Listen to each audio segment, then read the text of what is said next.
Merci de votre fidélité, merci d'avoir choisi l'ORTM pour vous informer. Mesdames, Messieurs, bonjour et bienvenue à ce 13h. Le Conseil des ministres s'est réuni en session ordinaire hier vendredi 27 décembre 2013 dans la salle de délibération au palais de Koulouba sous la présidence du président de la République, son Excellence Ibrahima Boubacar Keïta. Après examen des points inscrits à l'ordre du jour, le Conseil a adopté des projets de texte et procédé à des nominations. La lecture du communiqué du Conseil des ministres avec Ibrahima Diombili. Le Conseil a adopté des projets de texte et procédé à des nominations au titre des mesures réglementaires sur le rapport du ministre des Affaires étrangères et de la coopération. Voilà, toutes nos excuses pour ce petit problème technique. Nous allons continuer donc avec Ibrahima Diombélé. Si tout est bien du côté de la technique, il va faire la lecture du du communiqué du Conseil des ministres. Voilà, donc si tout va bien, on y va. Des projets de texte et procédé à des nominations au titre des mesures réglementaires. Sur le rapport du ministre des Affaires étrangères et de la coopération internationale, le Conseil des ministres a adopté un projet d'ordonnance autorisant la ratification du traité revisé de la communauté des États sahélo-sahariens, CENSAD, adopté en N'Djamena au Tchad le 16 février 2013. La communauté des États sahélo-sahariens, CENSAD, créée en février 1998, à Tripoli, avec comme objectifs principaux de promouvoir la paix et la sécurité, le développement économique et social dans l'espace sahélo-saharien. Cependant, pour des raisons diverses, la communauté n'a pas su combler les attentes légitimes qu'elle avait suscitées à sa création. La CENSAD, nouvelle formule, inscrit ses actions dans les domaines majeurs de la sécurité régionale et du développement durable. Elle poursuit principalement les objectifs de préservation et de consolidation de la paix, de la sécurité et de la stabilité dans la zone CENSAD, de promotion du dialogue politique et de la libre circulation des personnes et des biens. Le traité revisé définit les principes, les institutions et les organes ainsi que le régime financier de l'organisation. 2. Un projet d'ordonnance autorisant la ratification du traité relatif aux autorités africaines et malgaches de l'aviation civile AMAC, signé le 20 janvier 2012 en N'Djamena, également au Tchad. Et dans le but d'assurer la sécurité de l'aviation civile et de la navigation aérienne, certains pays d'Afrique et Madagascar ont adopté en 1959 à Saint-Louis du Sénégal la convention portant création de l'Agence pour la sécurité de la navigation aérienne en Afrique et à Madagascar, à SECNA, modifiée en 1974 à Dakar.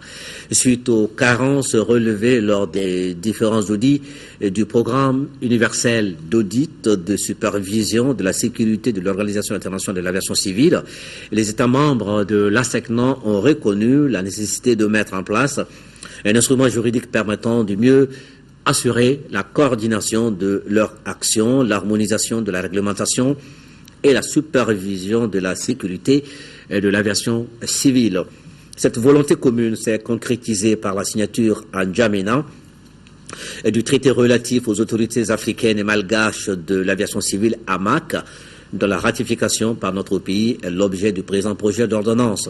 Le dit traité vise les objectifs suivants: établir et maintenir un niveau régional uniforme de sécurité acceptable, aider les parties à remplir leurs obligations au titre de la Convention de Chicago, promouvoir l'efficacité et l'uniformité dans les processus réglementaires et de certification, garantir un niveau uniforme de protection de l'environnement. Le traité définit les missions des autorités africaines et malgaches de l'aviation civile et détermine les obligations des États membres. Et sur le rapport du ministre de l'économie et des finances, le Conseil des ministres a adopté un projet de loi portant règlement général du budget d'État 2012. La loi de règlement est la loi par laquelle l'Assemblée nationale contrôle l'exécution du budget. Elle constate les résultats financiers de l'exercice budgétaire établi, le cas échéant, les différences entre les résultats et les prévisions.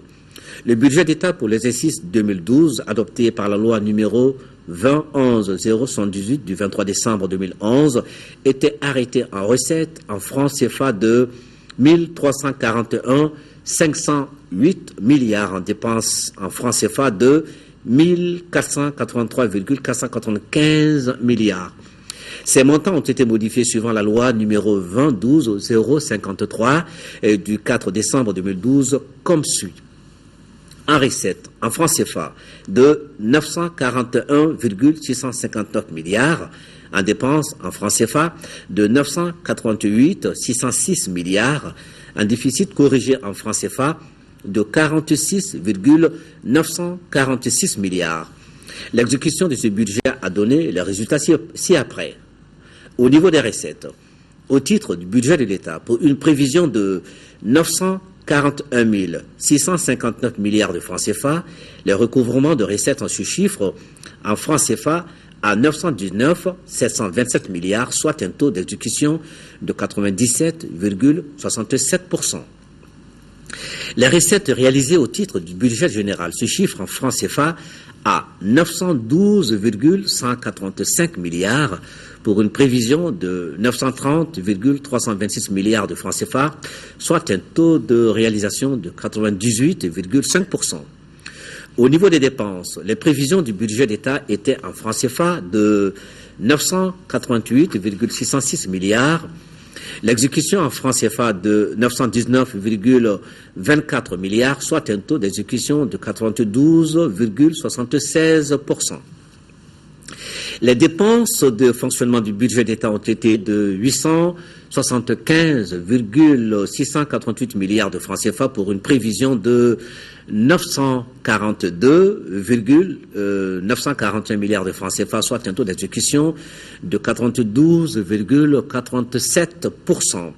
Le budget spécial d'investissement dans ses volets financement intérieur, financement extérieur et financement des partenaires techniques et financiers a été réalisé à hauteur de 43,336 milliards de francs CFA pour une prévision de 45,664 milliards de francs CFA, soit un taux d'exécution de 94,90%.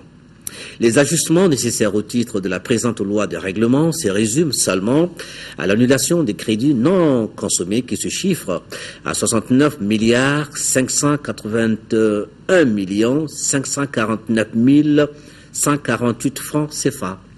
Les crédits inscrits et non mobilisés devant être annulés correspondent à la différence entre les dotations et les mandats émis.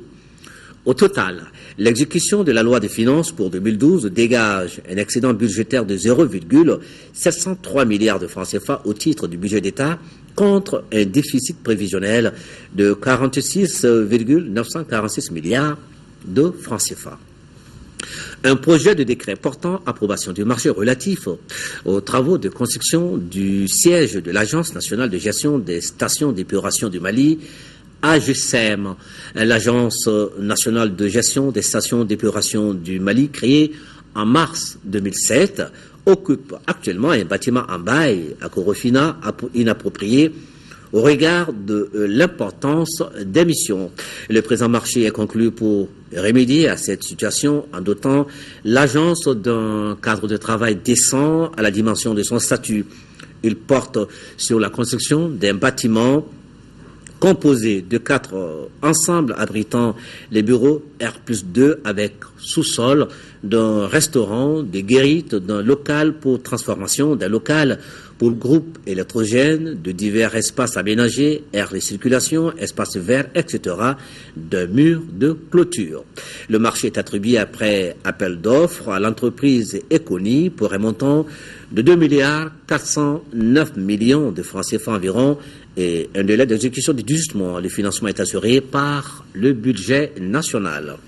Un projet de décret portant approbation du marché relatif aux travaux de réalisation de 130 km de pistes rurales dans les cercles de Kita, Bafoulamé et Kenyeba pour les comptes du projet d'appui au développement des productions animales dans la zone de Caille Sud de Padepa KS, lot numéro 2, travaux de réalisation de 60 km de pistes rurales Sénin-Kenny, Oussoubi-Djagnan. Dans le cadre de la mise en œuvre du projet d'appui au développement des productions animales dans la zone de Caille Sud, il est prévu la réalisation de 130 km de pistes rurales dont les travaux sont répartis en 3 lots. Le présent marché qui concerne l'exécution des travaux du lot numéro 2 porte sur la réalisation de 60 km de pistes rurales Séné-Kenyi, Oussoubi-Djagnan. Il est attribué après appel d'offres à l'entreprise CJC pour un montant de 1,249 milliard de francs CFA, 200 pour 1,249 millions de francs CFA environ et un délai d'exécution de 12 mois. Le financement est assuré par la Banque africaine de développement. Maintenant, au chapitre des mesures individuelles, le Conseil des ministres a été informé de la nomination de M. Hachim Koumaré en qualité de conseiller spécial du président de la République. Le Conseil des ministres a procédé aux nominations suivantes au titre du ministère de la Défense et des anciens combattants. Directeur général de la Gendarmerie nationale, colonel Moudi Berete. Au titre du ministère des Affaires étrangères et de la coopération internationale, ambassadeur du Mali à Rabat, M. Ousmane Amadoussi, juriste. Conseiller technique, M. Abdoulaye Tounkara, conseiller des affaires étrangères, M. Djibrila Aroubouna Maïga, magistrat. Au titre du ministère de l'administration territoriale, gouverneur de la région de Mopti, M. Kaman Kane, administrateur civil. Gouverneur du district de Bamako, M.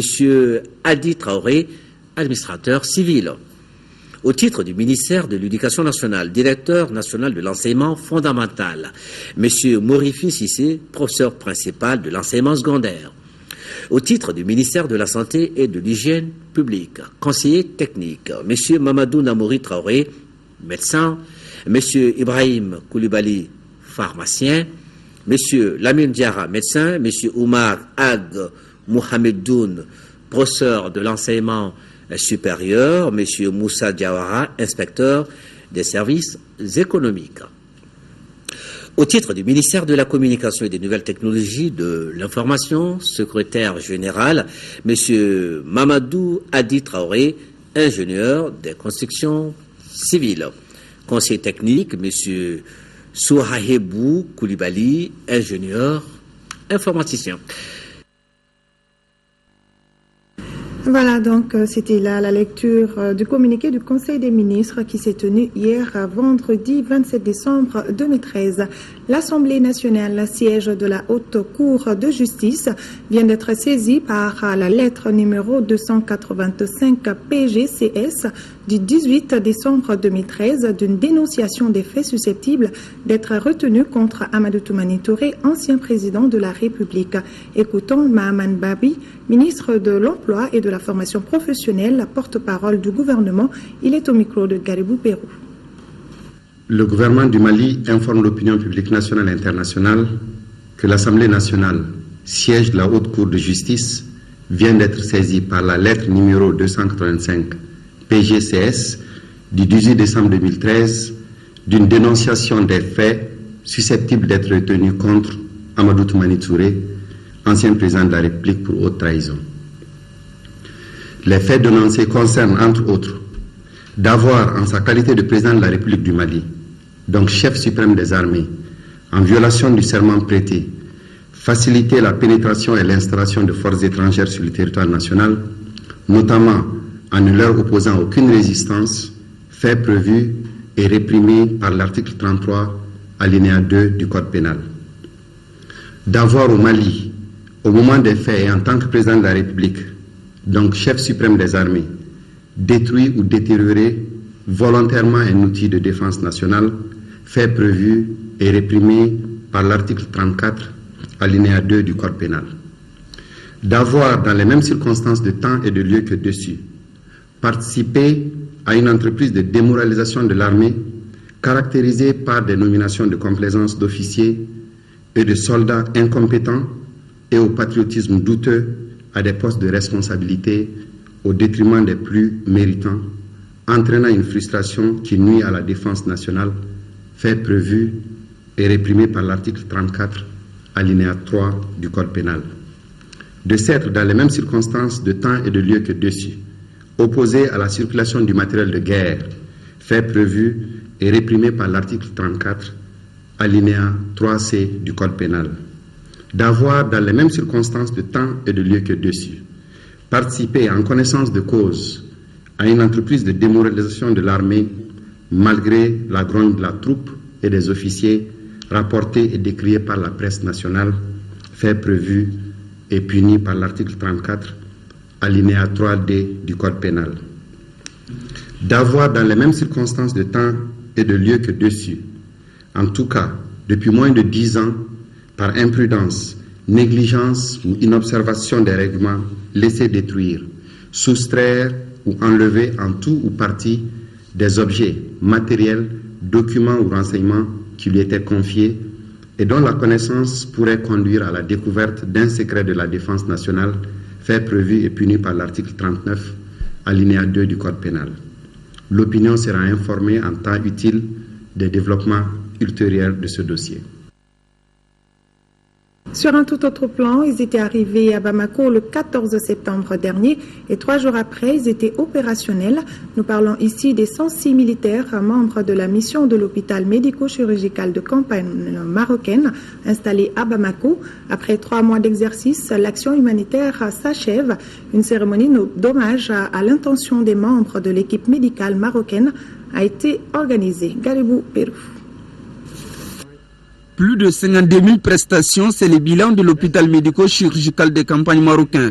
Déployé à Bamako il y a précisément 100 jours, la campagne marocaine vient d'être terminée. Pourtant, il y a toujours des malades qui attendent. Pour preuve, un jeune médecin militaire marocain regarde avec faveur un vieil homme âgé d'une 60aine d'années. Bloc-notes à la main, notre vieil homme ne sait que faire, que dire à l'heure où pointe le reflet d'un séjour bien rempli des militaires marocains au Mali. Nous avons vu 42 500 à peu près consultants qui ont bénéficié de 52 500 prestations. Parmi ces malades, il y a certains malades qui ont bénéficié d'interventions chirurgicales qui ont été pratiquées dans de bonnes conditions dans les règles de l'art. En termes de coopération, nos deux pays viennent de franchir une phase importante. Pour Ousmane Koné, ministre de la Santé, et Hassan Nassiri, ambassadeur du Maroc au Mali, la réussite de cette campagne ouvre d'autres portes d'investissement. La mission est disposée à recevoir des étudiants en stage ou des médecins en stage dans différents domaines. Et je pense que nous allons garder les relations pour pouvoir exploiter cette possibilité. C'est une mission qui a été très bien accomplie. Et je crois qu'il y a autant de satisfaction de part et d'autre. Maintenant, la coopération bilatérale est ouverte. C'est dans les moments difficiles que l'on reconnaît ses amis et frères dans l'histoire et amis dans le présent. Le Maroc et le Mali préparent ainsi un destin en commun. Cette cérémonie d'hommage traduit les signes de reconnaissance du gouvernement malien à l'endroit du peuple marocain. Le départ de ces militaires en fin de mission au Mali laisse un grand vide. Il revient aux acteurs nationaux de la santé de redoubler d'efforts pour soulager les souffrances des malades qui regrettent déjà cette fin de mission de la campagne marocaine. L'Association malienne des personnes de petite taille a organisé une journée de plaidoyer au carrefour des jeunes de Bamako. Cette journée entre dans le cadre du 3 décembre, classée Journée internationale des personnes handicapées. La cérémonie était présidée par le ministre de l'Emploi et de la Formation professionnelle et celui en charge des affaires religieuses et du culte. Reportage Inaba.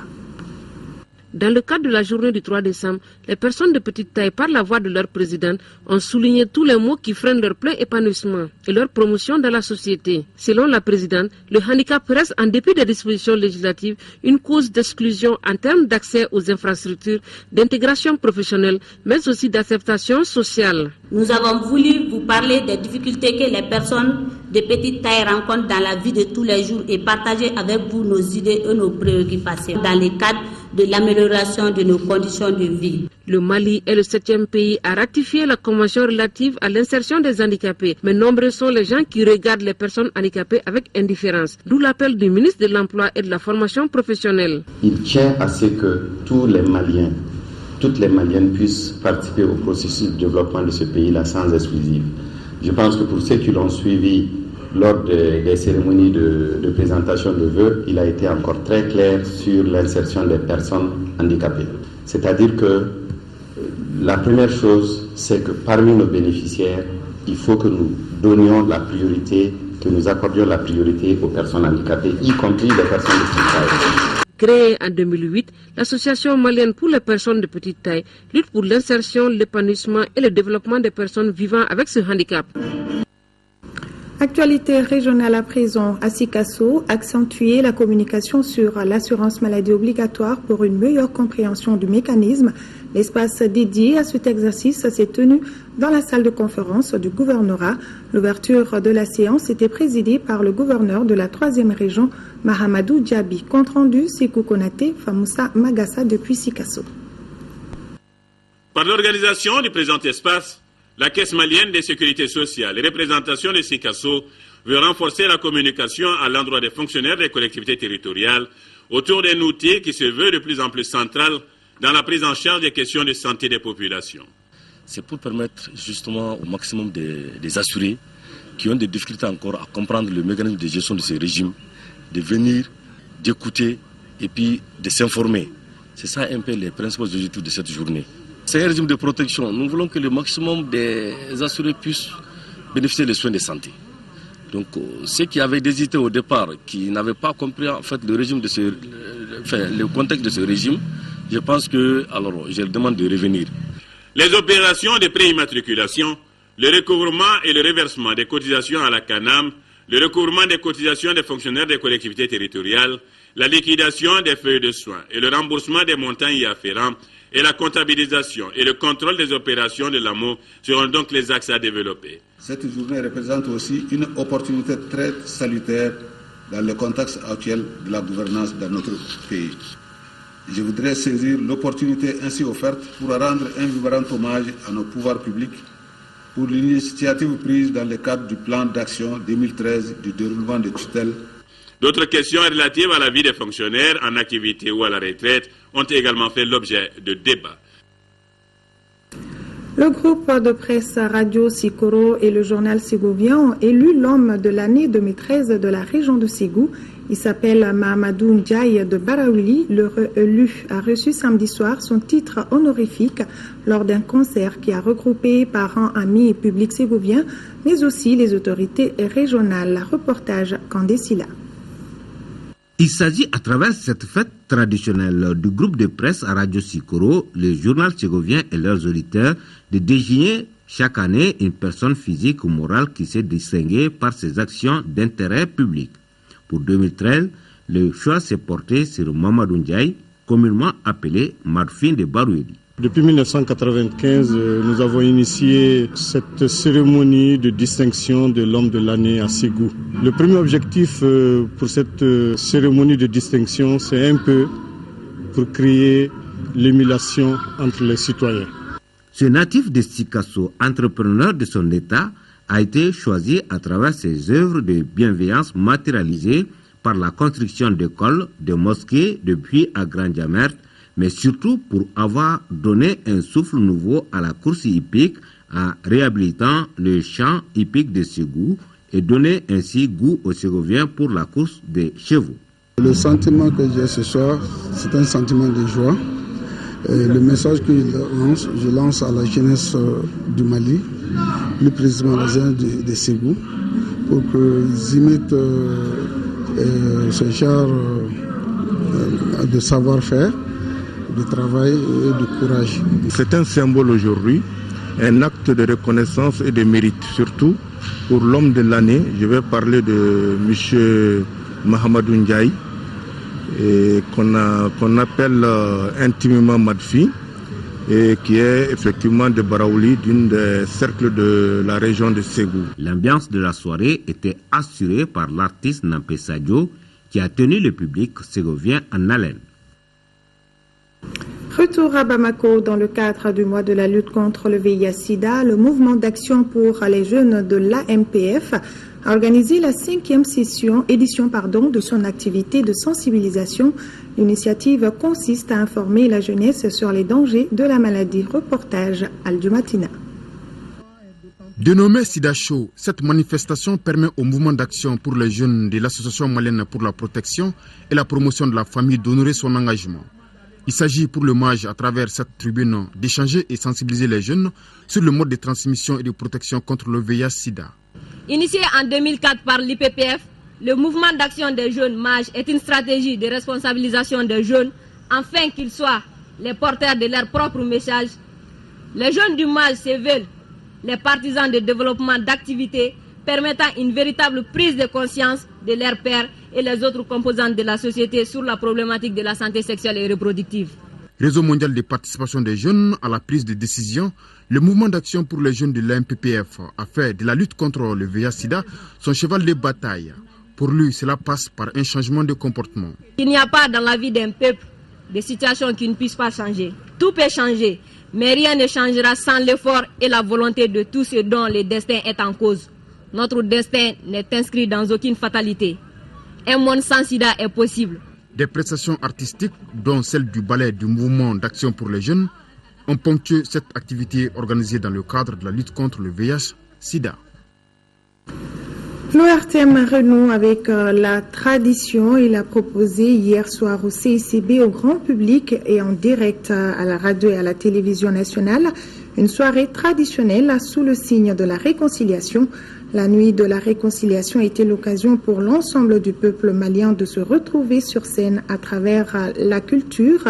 Alors, était présent à cette soirée le ministre de la Communication et des Nouvelles Technologies de l'Information, celui de la Justice et le ministre de l'Administration territoriale. Le CICB a tout simplement refusé du monde, véritable retrouvaille pour les Maliens.